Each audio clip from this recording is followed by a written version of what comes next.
Jembatan Lembur Letuk, Desa Cihideng Ilir, Kecamatan Ciampea, amblas hingga miring. Pasalnya tanah di bawah jalan tersebut tergerus aliran irigasi. Warga mendesak dinas terkait dan Pemda Cihideng Ilir segera memperbaikinya.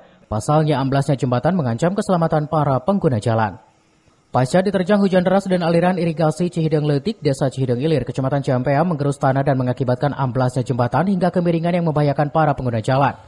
Jembatan dengan panjang 4 meter ini sudah 10 hari amblas, bahkan menimbulkan lubang sedalam 5 meter di sisi jembatan. Selain itu, ujung kedua jembatan ini juga sudah retak.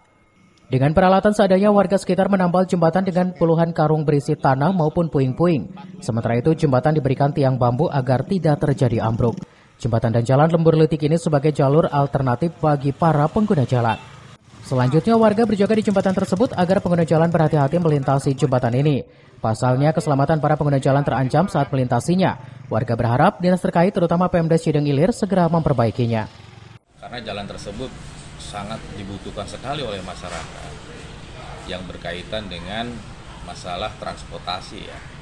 Karena kalau kita lihat dari kondisi jalan tersebut, itu bisa membahayakan para pengguna transportasi khususnya kendaraan roda 2. Dan mungkin kalau pemerintah cepat tanggap dan lain sebagainya dapat menginventarisir kejadian-kejadian yang sifatnya merugikan kedua belah pihak.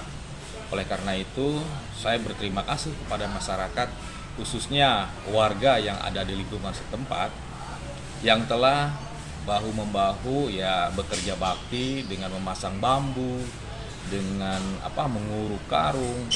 Padahal kedalaman tersebut kurang lebih itu sekitar 6 atau 5 meter lah gitu. Jadi saya berharap kepada pihak terkait khususnya dinas pengairan untuk secepatnya bersama-sama dengan pemerintah desa mengecek lokasi tersebut.